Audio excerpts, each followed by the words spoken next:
Idealvoyance.fr, coaching de vie spirituelle par téléphone, chat et email présente. Sud Radio, à votre écoute, 16h-17h, Alexandre Delovan.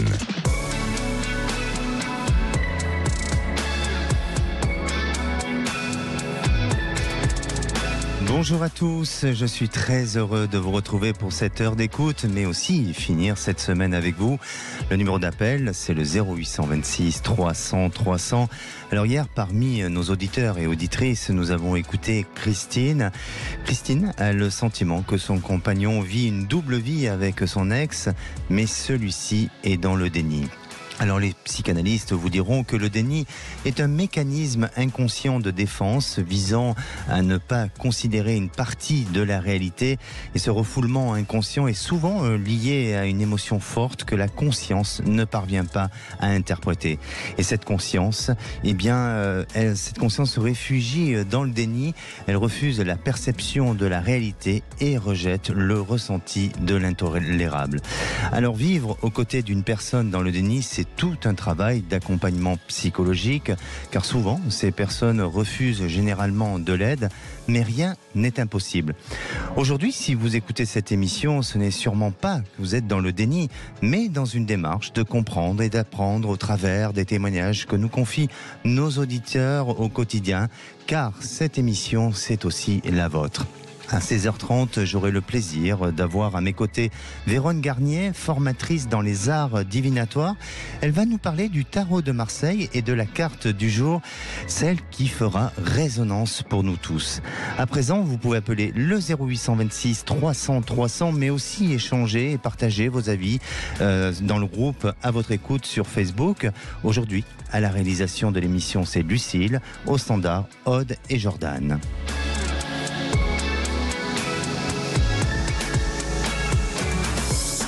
Sud Radio, à votre écoute, Alexandre Delovan. Et si on écoutait Irina? Bonjour Irina. Bonjour Alexandre. Merci. Bienvenue sur Sud Radio. Oui, merci beaucoup de prendre mon appel. Merci. Alors Irina, vous avez 43 ans et à cause de certains problèmes de santé, malheureusement, vous avez dû changer votre mode de vie. Et depuis 2019, vous avez vécu 2 grandes séparations sentimentales et vous n'arrivez plus à vous projeter dans l'avenir, Irina. Alors, la première séparation était avec le père de votre fille et la deuxième, ça a été avec un collègue de travail. C'est bien ça, Irina? C'est exactement ça, oui. Alors, Irina, quelle a été la raison déjà de votre première rupture sentimentale? Eh bien, c'est marrant, entre guillemets. Ça fait écho à ce que vous venez de dire par rapport au déni. Oui. C'est que le père de ma fille niait le fait qu'il était en pleine dépression et qui, du coup, il s'en prenait à notre fille qui était toute petite. C'était entre 1 an et 4 ans. En fait, il refusait de se faire aider et moi j'arrivais pas à l'aider et en fait ça a duré 3 ans comme ça et forcément au bout d'un moment j'en ai eu marre qu'il refuse de reconnaître l'évidence, j'en ai eu marre qu'il s'en prenne à notre fille alors qu'elle y était pour rien et du coup au final j'ai éprouvé du mépris pour lui puisqu'il s'en prenait à notre fille et parce que lui-même n'arrivait plus à se supporter et qu'il est en train de se désocialiser, de quitter toutes ses habitudes quotidiennes et du coup je l'ai quitté parce que c'était plus possible. Oui. Voilà. Alors c'est vrai que souvent les personnes qui sont dans le déni ne veulent pas reconnaître ou admettre et c'est difficile de les faire entendre, de leur faire comprendre la situation. Et est-ce que vous avez senti un sentiment de libération le jour où vous êtes séparés, même si c'est quand même une séparation, c'est toujours douloureux? Moi oui, complètement. Moi je ne pouvais plus et c'était complètement une libération et de toute façon je ne l'ai jamais regretté. Mais et lui, suite à ça, du coup il s'est fait suivre et du coup on lui a diagnostiqué un baby blues, mais beaucoup trop tard, trop tard pour le couple. Pas pour notre fille, parce que pour notre fille ça a été bénéfique parce que du coup il a travaillé sur lui-même et puis il a continué à travailler bien longtemps après notre séparation avec des professionnels, du coup voilà. Ça a été bien pour notre fille, mais pour nous, c'était fini. Enfin, pour moi, en tout cas, c'était fini. D'accord. Alors, vous avez eu une deuxième expérience de vie commune ou d'une relation et à nouveau rupture sentimentale. Et pour quelle raison, là, sur cette deuxième rupture? La relation était compliquée de base parce qu'en étant collègue, on a eu... Enfin, moi, je voulais officialiser, mais pas lui. Et au moment il était libre, hein? Il était libre. Oui, d'accord, tous les deux. Oui, d'accord. Oui. Et au moment où il avait l'air de se lancer, en fait, il n'arrêtait pas, pendant les 2 ans où on a été ensemble, il n'arrêtait pas de me dire qu'il voulait des enfants. Et sauf que moi, là, j'avançais, donc bon, c'est compliqué. Donc je lui ai dit, si tu veux vraiment des enfants, c'est maintenant ou jamais. Et pour ça, il faudrait faire les choses dans l'ordre et officialiser, etc. Et il a pris peur et il m'a dit des méchancetés. Lui, il n'a pas voulu rompre sur le coup, c'était pas son but. Mais moi, ce qu'il m'a dit m'a blessée et du coup, j'ai dit, puisque c'est comme ça. J'ai l'impression, Irina, que à chaque expérience que vous avez vécue, ça vous ramène à des peurs, ça vous ramène à des craintes. Alors bien entendu que chacun a sa personnalité, chacun a son comportement, et c'est jamais évident de vivre avec quelqu'un qui peut avoir un sentiment pas de menace directe, mais en tous les cas d'une certaine forme de chantage, notamment par rapport à cette notion d'enfant. Et c'était un petit peu malgré vous aussi, c'était pas lié à votre appréciation à vous. Donc, et à chaque fois, ça vous ramène à vos peurs, à vos craintes. Alors peut-être qu'il y a quelque chose de beaucoup plus profond à travailler sur vous et essayer d'éclaircir pour justement arriver à un moment donné à rencontrer la bonne personne qui va être dans le même move que vous, ou en tous les cas dans la même vibration que vous. Aujourd'hui, vous êtes seul ? Oui. D'accord. Et quel est votre questionnement ? En fait, déjà, j'arrive pas à me sortir de la tête ma dernière relation, qui tourne en boucle. Et surtout, je pense qu'elle tourne en boucle parce que Est-ce que vous le voyez toujours peut-être au travail ? Oui, déjà. Oui. Et puis, lui, je ne sais pas pourquoi, il revient toujours vers moi d'une manière ou d'une autre il arrive toujours à trouver un biais pour revenir dans ma vie privée. Alors que, il n'y a pas de raison. Et du coup, j'y arrive pas, j'arrive pas. Et surtout, j'ai l'impression que ça tourne en boucle aussi parce que j'ai l'impression que je trouverai plus jamais personne, Alors ça, c'est une croyance. C'est une croyance. Oui. Après, vous pouvez le décider.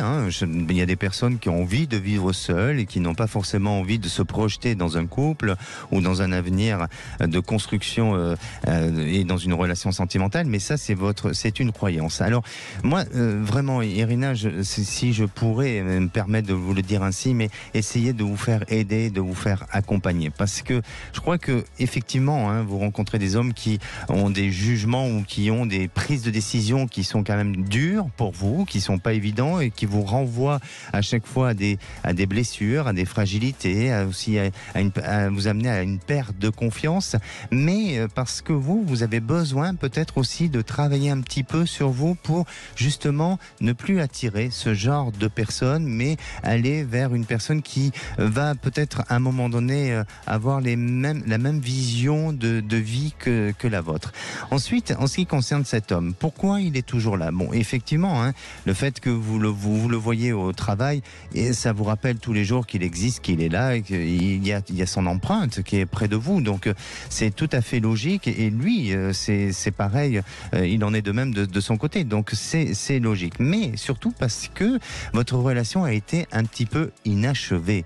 Elle a été stoppée et arrêtée pour une raison qui n'est peut-être pas propre à votre propre sentiment d'amour que vous avez éprouvé pour lui et que lui a éprouvé pour vous. Et c'est pour ça que vous avez du mal à faire le deuil de cette histoire. Donc il faut faire tout un travail de deuil pour vous réaliser autrement et différemment. Et ça va être le cas parce que pour moi, à partir de cette fin d'année, vous êtes dans une nouvelle réalisation, vous êtes dans un nouveau changement de vie qui va vous donner la possibilité de rencontrer quelqu'un où c'est un homme qui est très dynamique et qui peut-être a même cette notion de sport en lui, c'est-à-dire que c'est quelqu'un qui aime faire du sport ou qui est très axé sur des activités sportives. Et vous verrez que, alors je ne sais pas si vous vous en faites, mais peut-être que vous pouvez le rencontrer par ce biais-là. Si c'est pas le cas, ça sera sûrement par un autre biais.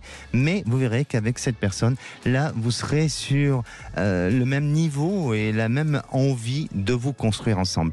N'hésitez pas, Irina, à nous rappeler d'ici cette début d'année 2024 pour nous dire où vous en êtes, mais essayez de faire un petit travail, une petite démarche de travail sur vous pour essayer de vous améliorer dans ce sens-là. Est-ce que ça a résonné en vous ? Ouais, j'arrive pas moi à définir justement je vois, comme tout le monde, on voit les défauts chez les autres, on les voit pas chez nous. Et c'est vrai que j'ai du mal moi. C'est normal, c'est pour ça que parfois une aide extérieure n'est pas négligeable. Allez, n'hésitez pas à nous tenir au courant. Merci à vous. Merci, au revoir. Et on se retrouve juste après cette petite pause. Sud Radio, à votre écoute, 16h-17h, Alexandre Delovan. Et de retour sur Sud Radio, votre émission À votre écoute est une émission de partage, d'écoute, de guidance et d'accompagnement. Alors, comme avec notre précédente auditrice Irina, parfois on ne se rend pas compte que nous vivons ou nous sommes face au déni. Le saviez-vous que le déni, généralement, est la conséquence d'un choc traumatisant et permet ainsi de se protéger ? Tout simplement, c'est un mécanisme de défense. Alors, vous vivez ce genre de situation, n'hésitez pas à nous appeler au 0826 300 300, car cette émission vous donne le droit de reconnaître et prendre conscience de la réalité en libérant la parole. C'est ce que va faire notre prochain auditeur, Jaco. Jaco, bonjour. Oui, bonjour Alexandre. Bienvenue sur Sud Radio. Bienvenue, merci. Bon, je crois que vous êtes vous êtes sur la route ou ça va, hein, vous êtes... Non, c'est bon, vous êtes à l'arrêt, du coup, oui, voilà, là bon. je suis à l'arrêt et justement, je viens de prendre mon téléphone. Sécurité routière oblige. Tout à fait. Tout à fait. Bien, Jaco, vous êtes avec votre compagne depuis 14 ans et vous n'êtes pas encore marié. C'est peut-être un projet que vous avez d'ici 2 à 3 ans. Alors aujourd'hui, vous êtes dans une difficulté puisqu'apparemment, il y a beaucoup de prises de tête entre vous et ces conflits vous amènent à réfléchir sur votre situation et peut-être même sur le devenir de votre relation. Jaco, est-ce que vous pourriez nous expliquer votre quotidien ensemble et pour quelles raisons aussi vous êtes souvent en conflit? Le problème, c'est qu'on a déjà 2 caractères forts. Donc du coup, dès qu'il y a un petit conflit sur une prise de tête, du coup, ça explose rapidement. Mmh. Mais quel genre de conflit, de prise de tête? C'est dans la vie de tous les jours. Des fois, un petit message que je réponds pas ou machin pour que je suis au boulot ou parce que je fais pas mal d'heures au boulot. Oui. Et donc du coup, pas trop présent à la maison. Donc du coup, beaucoup de reproches, comme quoi je suis pas trop avec la famille. Et donc voilà. Et le week-end, vu que je travaille beaucoup, je prends un peu de temps pour moi. Donc du coup, forcément, c'est... Permettez-moi de vous demander votre activité et votre fonction? Dans le travaux public. D'accord, ok. Et donc, ça vous occupe aussi de travailler, enfin, vous êtes obligé aussi de travailler le week-end, c'est ça? Non, le week-end, c'est que je suis pompier bénévole, donc du coup, ça prend beaucoup de temps aussi. Et du coup, c'est des conflits, comme quoi je suis jamais présent, des conflits après, comme quoi je m'occupe pas des enfants, comme quoi, voilà. Et toujours dans le reproche. Et pendant une période, on arrivait à passer au-dessus. Et là, le problème, c'est que les reproches et les prises de tête se rapprochent de plus en plus. D'accord. Et donc, du coup, on se pose des questions, savoir ce qu'on va faire, quoi. Bien sûr. Et pourquoi tout simplement essayer de faire en sorte de répondre un peu à sa demande, c'est-à-dire d'être un peu plus présent et de penser à être un peu moins disponible pour le travail si vous pouvez le faire, bien entendu, et être un peu plus présent à la maison. Est-ce que, pourquoi pas, vous avez peut-être songé à le faire, non? Ah oui, mais après, pour le travail, ce qu'il y a, c'est que on fait beaucoup d'heures l'été parce que le travail, la demande du boulot est là l'été, donc forcément l'hiver, on est beaucoup moins. Mmh. Et après, donc j'ai fait les efforts de rester plus à la maison, de m'occuper plus les week-ends, les machins. Et le problème, c'est que ça va une semaine et après, au bout de 15 jours, c'est toujours dans les reproches, il y a toujours quelque chose qui va pas, entre guillemets. D'accord. Alors, juste une petite question. Jaco, vous êtes vous avez construit une petite famille. Oui. Vous avez 3 enfants? Vous avez combien d'enfants? 2 enfants. 2 enfants, d'accord. 2 garçons. Ouais. Vous avez 2 garçons et ça se passe bien avec eux? Ah oui, bah impeccable, parce que bon, je fais mon grand fait du rugby, donc du coup moi je vais tous les samedis avec lui au tournoi ou aux entraînements, donc du coup là il n'y a pas de problème. Je vais faire du vélo avec eux, voilà. Donc du coup avec les ptios ça se passe très très bien. C'est avec madame, ou c'est un peu plus compliqué. Madame, et voilà, et vu qu'on a 2 caractères forts, et ben du coup dès qu'il y a une réflexion ou quelque chose, et ben ça explose rapidement. Alors ce malaise que vous ressentez dans votre couple, vous le ressentez depuis combien de temps à peu près? Après, ça fait 5-6 mois là que bon, après il y a eu toujours des prises de tête parce que forcément dans un couple c'est jamais parfait tout le temps. Et donc, mais là depuis 5-6 mois c'est prise de tête sur prise de tête régulièrement quoi. Alors c'est très étrange parce que effectivement, je crois que bon, il y a cette problématique, le fait que vous soyez pas suffisamment présent à la maison, mais je crois qu'il y a un autre problème derrière tout ça, et ce problème est plus lié à un problème familial. Et je ne sais pas quelle est sa situation à votre compagne au niveau de sa famille ou vis-à-vis de votre famille, mais si vous voulez, et de ce que je ressens, c'est que votre compagne aujourd'hui a un problème de positionnement familial. Est-ce que la relation familiale, que ce soit avec sa belle famille, c'est-à-dire la vôtre, ou sa famille, il y a eu ces derniers mois des petites fragilités? Non, parce que du coup avec mes beaux-parents je les vois tous les jours parce que quand je vais récupérer les ptios, donc tout se passe bien, et moi de l'autre côté mon papa est décédé et mon frère et ma maman on se voit plus depuis 10 ans. D'accord. Mais elle, vis-à-vis de la famille, ce que je veux dire, c'est que est-ce qu'il n'y a pas quelque chose qui est en train de la peser ou qui lui semble être un peu difficile?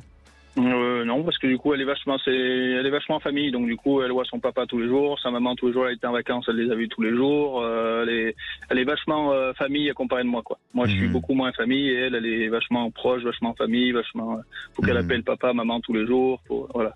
Alors c'est étrange parce que je ressens qu'il y a quelque chose à ce niveau-là. Alors est-ce qu'il y a une influence familiale qui n'aide pas justement à vous réunir, ou en tous les cas à essayer de vous rapprocher, et peut-être que ensemble il faut discuter ou ouvrir à la communication. Mais pour moi, bien sûr que j'entends ce que vous dites sur le fait que vous travaillez, vous avez conscience aussi que vous ne pouvez pas vous libérer comme vous le souhaitez, de par vos engagements professionnels, et puis aussi votre métier de pompier bénévolat qui est un joli métier et une belle initiative. Mais j'ai l'impression qu'en dessous de ça, il y a vraiment autre chose qui serait peut-être intéressant à creuser, sur lesquels vous l'avez peut-être pas encore identifié, ou ça pourrait être intéressant d'ouvrir un peu plus le dialogue à ce qui se passe au-delà de la problématique de votre couple, mais qu'est-ce qui se passe autour de ça. Et je suis persuadé que votre couple va retrouver un équilibre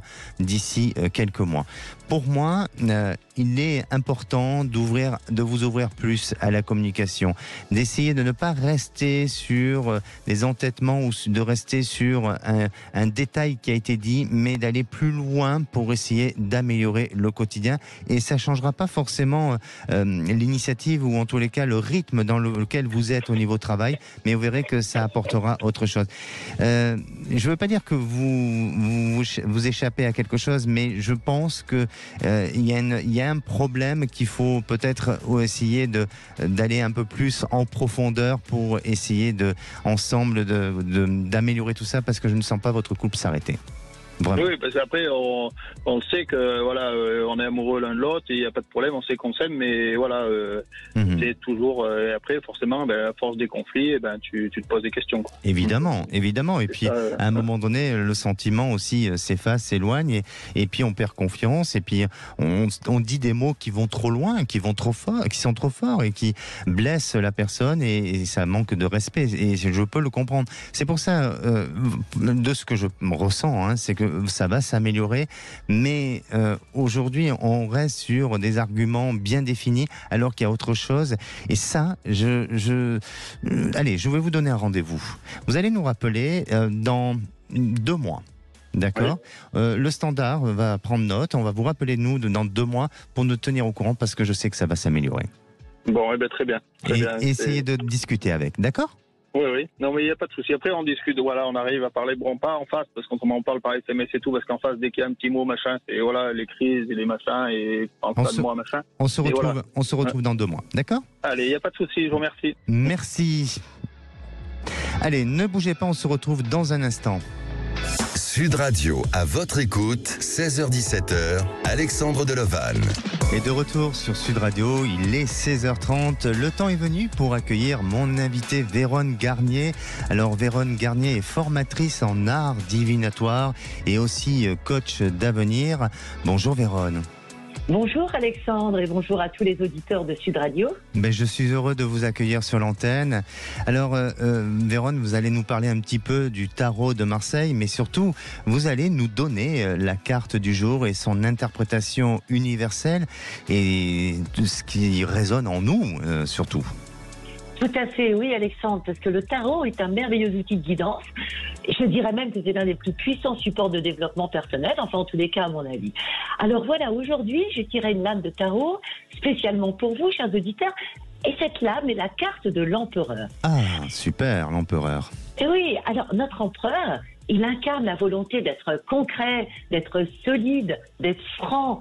Les émotions doivent donc être mises au placard, au profit de l'efficacité. Matérialisation, action, travail et résultats concrets sont ces mots-clés. Et je suis sûre d'ailleurs que cela parle déjà à certains d'entre vous. Alors, l'empereur, il vous invite à vous connecter à votre force intérieure, à cultiver votre confiance, à acter vos envies dans la réalité, afin qu'elles se matérialisent dans votre vie. En gros, affirmez-vous, quel que soit le domaine, fixez-vous des objectifs clairs et réalistes, bien entendu. Il vous encourage aussi à prendre le contrôle de votre destinée. Il vous rappelle que vous êtes capable de bâtir des fondations solides, de créer des structures durables. Alors encore une fois, faites preuve de détermination, de persévérance et rappelez-vous que vous avez les ressources nécessaires pour faire de vos rêves une réalité. Du moment, attention, où vous passerez à l'action. Et oui, parce qu'il y a un moment pour imaginer, conceptualiser, ça c'est très confortable. Et un autre moment pour agir, et je dirais que ce moment est arrivé, donc génial. Parfait. Souvenez-vous. Oui, on vous écoute. Et on ne le répétera jamais assez. Tout le monde a le pouvoir de façonner son futur dans tous les domaines de sa vie et l'empereur nous guide avec bienveillance. Donc, il vous encourage à prendre des décisions qui vont vous permettre de vous épanouir. Faites confiance à votre intuition. Elle est et elle restera toujours votre meilleure conseillère. Croyez-moi. Je pense que vous êtes d'accord avec moi, Alexandre, là-dessus. Totalement. Alors, justement, l'empereur dans le tarot de Marseille, c'est la lame 3, si je me trompe. C'est la 4. Oh, écoutez, ouais. Le 3, c'est l'impératrice. Ce qui est très intéressant aussi. Voilà. Exactement. Alors, si on peut conclure, vous êtes le maître de votre destin et l'empereur est là pour vous soutenir sur votre chemin. Passez à l'action aujourd'hui afin de façonner votre futur comme vous le souhaitez. Eh bien, écoutez, c'est super, Vérone. En plus, aujourd'hui, c'est une période nouvelle lune, la nouvelle lune bleue. Alors, entre cette carte qui ressort, et c'est une résonance un peu universelle, c'est valable pour tout le monde, plus une nouvelle lune, je crois que on va mettre en place beaucoup d'actions. Merci, Vérone, de votre intervention et de votre bienveillance envers nos auditeurs. Et vous savez qu'on vous retrouve dès à présent tous les mercredis pour une nouvelle interprétation de la carte du jour. Bonne fin de journée, Vérone. Merci à vous. Merci, à très vite. Au revoir. Merci. Et là, j'accueille Ambre. Bonjour, Ambre. Bonjour, Alexandre. Alors, j'espère que vous avez bien écouté ce message, Ambre, qui nous a été transmis par Vérone Garnier, concernant cette carte du jour et qui va insuffler du positif dans vos actions futures. Alors, peut-être que vous-même, vous êtes justement dans cette initiative de vouloir prendre de nouvelles décisions. Est-ce que c'est le cas ? Alors oui, c'est le cas. Alors en plus, ça tombe bien parce que moi-même, je pratique un peu le tarot. Donc j'étais très attentive à ce qui a été dit.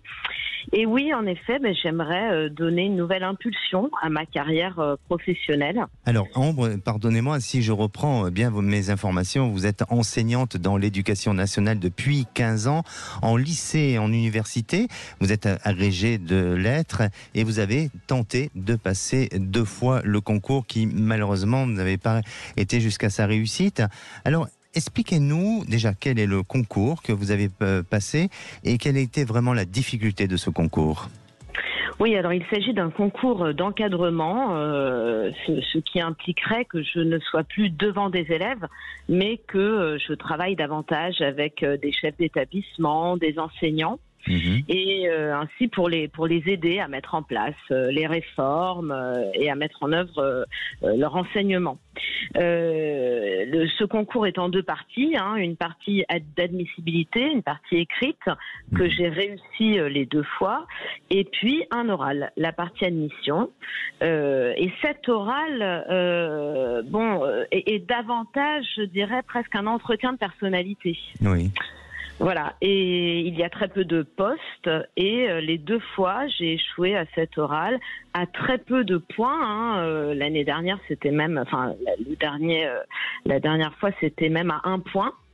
Mais voilà, j'ai l'impression que c'est toujours difficile, sachant que il y a certes des critères de compétences, mais il y a aussi d'autres critères extérieurs. C'est-à-dire qu'en fonction de la zone de France dans laquelle on travaille, il peut y avoir des choix qui se font sur les candidats sélectionnés, par exemple. Alors justement, là, vous allez passer bientôt à nouveau des épreuves. Oui. C'est à quelle période ?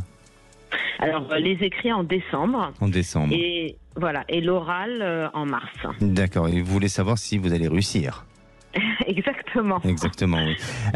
Mais avant toute chose, et avant de vous répondre, aujourd'hui, vous voulez changer un petit peu votre fonction professionnelle de l'enseignement, vous voulez aller à l'encadrement. Est-ce que vous avez le sentiment que pour vous, c'est une mission de vie ? Pourquoi de passer de l'enseignement à l'encadrement ? Alors, j'ai toujours aimé les challenges, les défis, et il est vrai que là, depuis 15 ans que je suis dans l'enseignement, j'ai toujours évolué, et là, je stagne. Et j'ai l'impression que j'ai un caractère qui m'amène vers ces fonctions d'encadrement. Je me sens davantage à ma place, et déjà actuellement, tout en étant toujours professeur, j'ai des missions qui vont vers ces fonctions-là. Donc oui, j'ai l'impression que je serais davantage à ma place. Effectivement. Effectivement, pourquoi ? Parce que déjà, à vous entendre et à vous écouter attentivement, je vous vois vraiment dans cette notion d'encadrement, cette capacité d'encadrement. Alors, c'est pas moi le juge, bien entendu. Et dommage. C'est pas moi. mais vous allez y arriver. Vous croyez en votre force et vous croyez au positif. Donc, vous êtes capable de transformer des faiblesses en force positive, et ça, vous verrez que vous allez pouvoir y arriver. Alors, bien sûr que là, je vous sens sur cette 3e étape, je vous sens avoir bien préparé, ou je vous sens déjà prête, comme si, même si l'échéance est au mois de décembre, mais j'ai l'impression que déjà vous êtes pratiquement prête pour pouvoir vivre cette épreuve. Est-ce que c'est le cas ? Alors oui, c'est fou que vous me disiez ça, parce que en fait la partie des écrits pour moi est déjà quasiment faite en quelque sorte. J'ai vraiment bien préparé là. Je suis plus en avance que les autres années. Alors, c'est pour ça. C'est pour ça qu'il faut rester optimiste, il faut rester déterminé et ne pas être dans cette notion de fatalité. Mais de toute façon, vous ne l'êtes pas, parce que sinon, vous n'auriez pas tenté à nouveau votre chance. Mais pour moi, j'aurais tendance à vous dire oui. Je ne veux pas vous donner de la désillusion, ou en tous les cas vous amener vers ce chemin-là, parce que voilà. Et ça aurait été difficile de vous dire non, mais je préfère rester dans cette notion de sincérité, et cette sincérité me dit oui. Donc je vous le dis, pour moi, je pense que vous allez y arriver, mais j'ai hâte d'arriver à ce mois de décembre pour que vous puissiez nous annoncer le résultat. Oui, moi aussi. Et surtout, est-ce que vous sentez, parce que moi j'ai toujours l'impression de manquer de ça, est-ce que vous sentez que j'ai des soutiens oui. Pour réussir ça? Oui, complètement. Oui, complètement. C'est pour ça, il faut rester déterminé et avancer, et ne vous laissez pas émerger par des peurs ou par des craintes. Vous voyez, laissez les choses se mettre en place. D'accord ? Oui. Merci beaucoup, Alexandre. Merci à vous, je suis ravie de cette nouvelle. Merci, et puis surtout, tenez-nous au courant. Bien sûr, avec plaisir. Bonne fin de journée, prenez soin de vous. Merci beaucoup. Merci. Sud Radio, à votre écoute, Alexandre Delevanne. Et la parole est à Isabelle. Bonjour Isabelle. Bonjour Alexandre. Merci de me prendre à l'antenne, c'est très gentil. Merci à vous, bienvenue sur Sud Radio. Alors Isabelle, vous nous appelez aujourd'hui pour une inquiétude, celle de votre fils. Votre fils est séparé depuis 2 ans, il est séparé donc de sa compagne, et pourtant tout allait bien, enfin en tous les cas de ce qu'il montrait, ils avaient des projets ensemble, et puis votre fils aujourd'hui est toujours seul depuis cette séparation, donc vous vous inquiétez un petit peu pour son devenir. Alors tout à fait. Isabelle, pour quelles raisons déjà ils se sont quittés? Alors, ils ont eu un projet en commun. Ils ont fait une construction d'une maison il y a 2 ans. Oui. Et durant la construction, elle est tombée amoureuse d'un ouvrier. Voilà. Ah. Donc, elle a quitté mon fils. Et ils n'avaient pas habité encore. Ils avaient tous choisi en commun. Ils allaient presque habiter parce qu'après, ils l'ont vendue très vite après parce qu'elle était presque finie. Oui. Donc, voilà. Donc, ils se retrouvaient le bec dans l'eau tout seul. Voilà. Ah oui. Voilà, c'est pour ça. D'accord. Alors, bon, cette maison n'a pas pu se terminer. Elle a été revendue, cette maison ? Elle a été revendue. D'accord. Ils l'ont terminée ensemble quand même. Ils ont réussi à faire ça. Et ils ont vécu dedans ? Non, du tout. Non, d'accord. Du tout.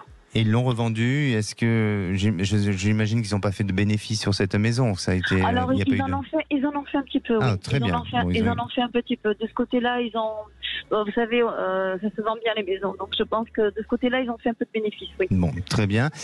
Et aujourd'hui, donc votre fils est seul, oui. à moins qu'il vous dise pas tout. Oui, exactement. Oui. Mais ça c'est sûr. Et je pense qu'il me dit pas tout et je ne veux pas tout savoir. Mais c'est mon inquiétude de mère qui parle là. Mais pourquoi vous êtes inquiète?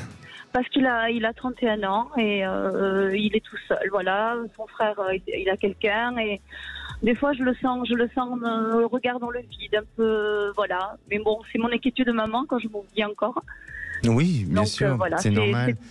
C'est normal, et puis peut-être aussi que pour vous, ça a été une grande déception de ce qui s'est passé pour lui auparavant. Tout à fait. Et vous avez peur pour lui de son avenir et surtout de peut-être de se retrouver face à une difficulté ou de retrouver une personne qui l'amène aussi à une fragilité. Je pense que c'est tout à fait légitime, non ? Oui, je sais pas si c'est ça. Lui, je pense qu'il a des craintes. On n'en parle pas beaucoup parce que c'est difficile d'aborder le sujet.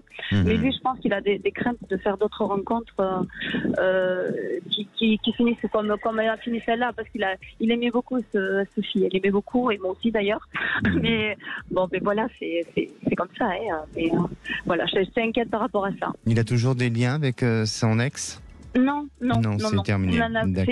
Il en a eu au début pour la maison, mais là c'est fini. Là, c'est fini. Alors, bon, effectivement, je pense que votre fils est un petit peu replié sur lui-même, ce qui est logique. Il a besoin de faire un peu le deuil de cette séparation, de cette rupture, d'autant plus que la situation et le contexte dans lequel il a vécu les choses ne sont pas forcément des mieux. Donc, c'est difficile pour lui. Mais ce que je ressens vraiment, c'est que autant vous, en tant que maman, vous avez cette crainte, cette inquiétude, cette peur, mais je ne le ressens pas forcément pour lui de cette manière-là.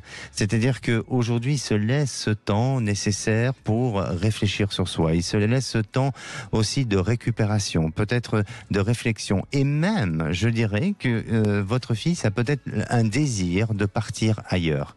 Alors quand je dis ailleurs, c'est pas forcément à l'étranger, ça peut être peut-être de vouloir se réinstaller dans un département voisin ou dans une autre ville ou autre, mais on dirait que ça y réfléchit. Et pour moi, si je dois capter ou en tous les cas me penser à votre fils, eh bien vous verrez que votre fils est dans un désir de changement de vie pour plus tard, pour se réinstaller autrement et différemment. Et à partir de ce moment-là, il va laisser libre à une nouvelle rencontre, ou en tous les cas, il va donner la possibilité à s'ouvrir à une nouvelle rencontre et permettre de se réaliser à nouveau. Alors, pour répondre à votre question, tout simplement, c'est que non, je ne sens pas votre fils rester seul. Je crois que 31 ans, il n'y a pas d'âge pour avoir des moments de séparation, de rupture et de reprise. Donc, n'ayez pas peur avec cette horloge, je dirais biologique ou quoi que ce soit, mais il a besoin de ce temps nécessaire pour se reconstruire. Et vous verrez que sous une période d'un an et demi, votre fils est en pleine transformation. D'accord. Bon, mais très bien. Je suis rassurée. Je vous remercie. Vous vous sentez plus rassurée, ça va ? Oui. Après, c'est une belle personne, je le sais profondément, mais je sais que qu'il a souffert et la vie, c'est ça, malheureusement, c'est des souffrances aussi. Bien sûr. Et on avance après, et puis voilà, c'est... Bon, il n'est pas tout seul. Il a son frère, il a des amis. Exactement, c'est ce qui est très important. Et je le sens encadré, je le sens ne pas être tout seul. Donc, il a besoin juste de ce temps nécessaire et n'ayez aucune inquiétude. Et puis, parlez avec lui. Vous verrez qu'il va vous rassurer aussi. Merci Isabelle de votre témoignage. Merci à vous. Prenez soin de vous. Vous aussi, merci beaucoup. Au revoir. Merci. Allez, c'est le temps d'une pause. À votre écoute, c'est aussi sur le groupe Facebook. On vous attend au 0826 300 300. Sud Radio, à votre écoute, 16h-17h, Alexandre Delevanne. Et de retour sur Sud Radio pour cette dernière partie avant de retrouver les vraies voix présentées par Philippe David et Cécile de Minimus. Alors, il vous reste encore quelques minutes pour passer à l'antenne de Sud Radio. Et si je dois vous donner un dernier conseil pour sortir d'une relation dans le déni et ne plus souffrir, c'est de prendre de la distance, d'avoir le courage de s'éloigner de son ex et de savoir aussi exactement où l'on se situe dans le présent et de ce que l'on souhaite. Et maintenant, on va écouter Marie. Bonjour Marie. Bonjour Alexandre. Bienvenue sur Sud Radio.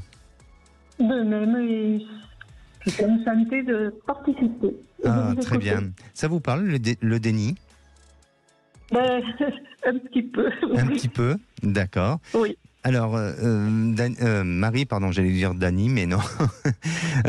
C'était le déni. J'ai eu du mal à faire C'est pas grave. Voilà.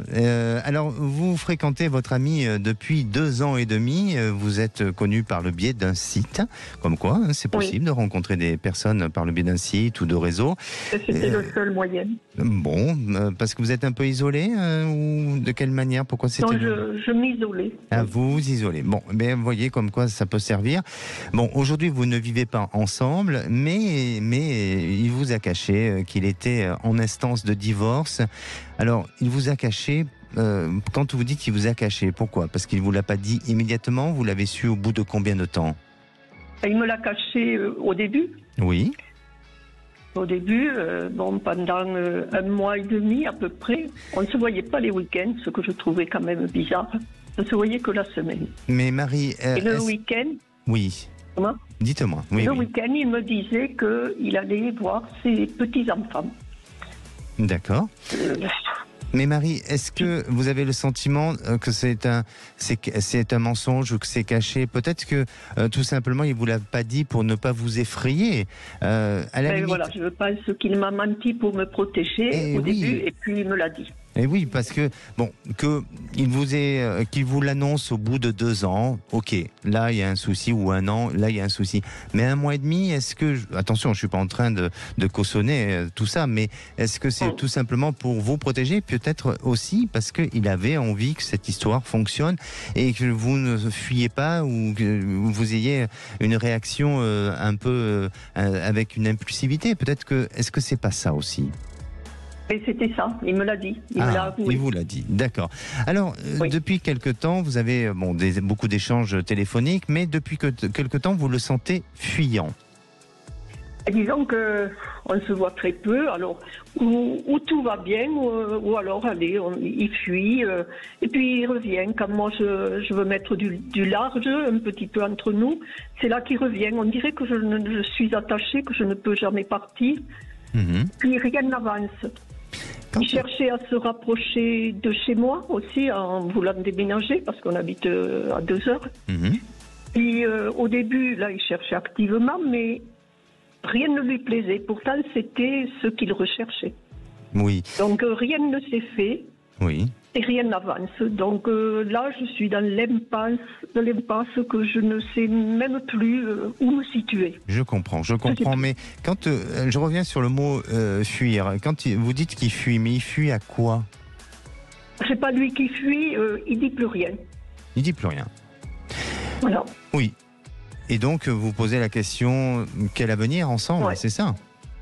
Oui. Est-ce qu'il y en a un ou pas?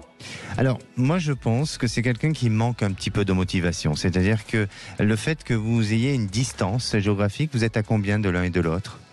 C'est pas ça, c'est pas la distance, parce que lui a les moyens de se déplacer, moi aussi. On a les moyens tous les deux, il n'y a rien qui nous arrête. Oui, mais ça, de votre avis à vous, mais vous êtes à combien de l'un et de l'autre? 1h30. Bon, il y a quand même une distance, vous ne pouvez pas me dire le contraire. Oui. Oui. Marie. Mais pour vous, ça ne cause aucun souci, et je comprends, parce qu'aujourd'hui, il y a des moyens de déplacement qui nous permettent d'aller très vite, et ça, c'est pas le souci. Mais pour lui, il résonne autrement et différemment. Et c'est vrai qu'il laisse mourir un petit peu cette histoire. Il la laisse progressivement s'éteindre, et il donne pas de la dynamique. Alors, est-ce que lui-même a des problèmes personnels? Je ne crois pas sincèrement que ça vient de vous, le problème.